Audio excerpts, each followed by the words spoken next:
નમસ્કાર અને સ્વાગત છે. આજે આપણે શ્વસન વિશે વાત કરવાના છીએ.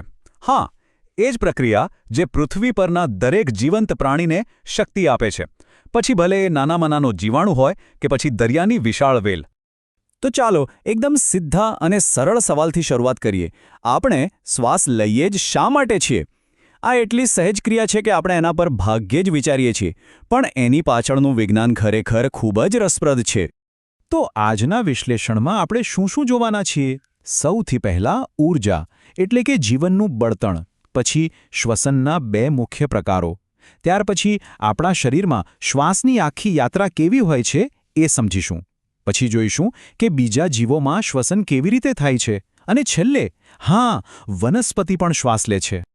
તો ચાલો શરૂ કરીએ આપણા પહેલા વિભાગથી, ઊર્જા. દરેક જીવને ચાલવા ફરવાથી માંડીને વિચારવા સુધી દરેક કામ માટે સતત ઊર્જાની જરૂર પડે છે. પણ આ ઊર્જા આવે છે ક્યાંથી? જવાબ છે આપણા ખોરાકમાં. અને શ્વસન એ ચાવી છે જે એ ઊર્જાના તાળાને ખોલે છે. હવે એક મજાની વાત. આપણે ઘણીવાર શ્વાસોચ્છ્વાસ અને શ્વસન શબ્દને એક જ સમજી લઈએ છીએ, ખરું ને? પણ એવું નથી.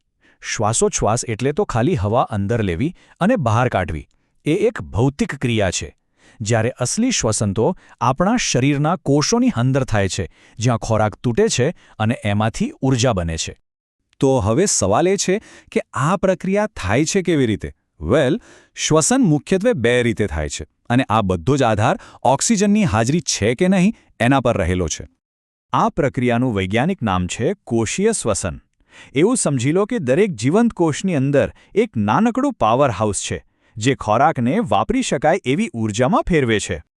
તો આ કોષીય શ્વસનના બે મુખ્ય પ્રકારો છે. પહેલું, જારક શ્વસન. આ પ્રક્રિયા માટે ઓક્સિજન ખૂબ જ જરૂરી છે.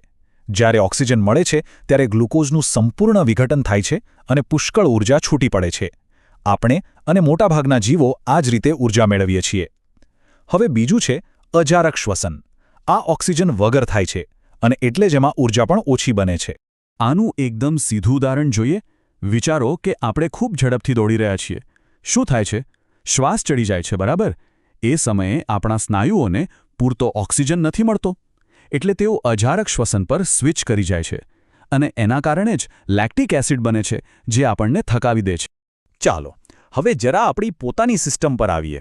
આપણા શરીરમાં જ્યારે આપણે એક શ્વાસ લઈએ છીએ તો એ હવાની સફર કેવી હોય છે? ચાલો એની આખી યાત્રા પર એક નજર કરીએ. તો આ સફર શરૂ થાય છે આપણા નાકથી, એટલે કે નાસિકા છિદ્રથી. અહીં હવા ફિલ્ટર થાય છે, ગરમ થાય છે. ત્યાંથી એક કંઠનળી અને શ્વાસનળીમાંથી પસાર થઈને સીધી પહોંચે છે ફેફસામાં. અને ફેફસા જે જગ્યા છે જ્યાં અસલી જાદુ થાય છે. ઓક્સિજન લોહીમાં ભળે છે અને કાર્બન ડાયોક્સાઇડ બહાર નીકળે છે. પણ આ આખી પ્રક્રિયા પાછળનું મિકેનિઝમ શું છે? ફેફસા પોતાની મેળે તો કામ નથી કરતા. આ બધું શક્ય બને છે ઉરોદર પટલ અને પાંસળીના સ્નાયુઓથી. એ સંકોચાય છે, વિસ્તરે છે, અને બસ આ જ હલનચલન આપણા શ્વાસને સતત ચલાવે છે. એક રસપ્રદ વાત જાણવા જેવી છે. જ્યારે આપણે એકદમ આરામથી બેઠા હોઈએ ત્યારે સામાન્ય રીતે 1 મિનિટમાં કેટલી વાર શ્વાસ લઈએ છીએ? અંદાજે 15થી 18 વખત. હા, કસરત વખતે તો આંકડો વધી જ જાય છે, એ તો દેખીતું જ છે. ચાલો હવે જરા માણસોથી આગળ વધીને આખી જીવસૃષ્ટિ પર નજર કરીએ. પ્રકૃતિમાં તો શ્વાસ લેવાની એટલી બધી અદ્ભુત રીતો છે કે જાણીને નવાઈ લાગે. દરેક જીવે પોતાના વાતાવરણ પ્રમાણે જબરદસ્ત ઉપાયો શોધી કાઢ્યા છે. જેમ કે માછલીને જુઓ, એ પોતાની જાલરથી પાણીમાં ઓગળેલો ઓક્સિજન ખેંચી લે છે. અળસિયું, એ તો પોતાની ભીની ચામડીથી જ કામ ચલાવી લે છે. અને દેડકો તો જાણે ડબલ એજન્ટ છે. જમીન પર હોય ત્યારે ફેફસાનો ઉપયોગ કરે અને પાણીમાં જાય એટલે ચામડીથી શ્વાસ લેવાનું શરૂ. કેવું અદ્ભુત, નહીં? અને હવે આપણો છેલ્લો મુદ્દો, એક એવી વાત જે ઘણીવાર લોકોના ધ્યાનમાં નથી આવતી. શું વનસ્પતિ શ્વાસ લે છે? જવાબ છે હા, બિલકુલ. એ માત્ર પ્રકાશ સંશ્લેષણથી ખોરાક જ નથી બનાવતી, પણ આપણી જેમ જ ઊર્જા માટે શ્વસન પણ કરે છે. તો વનસ્પતિ આ કેવી રીતે કરે છે?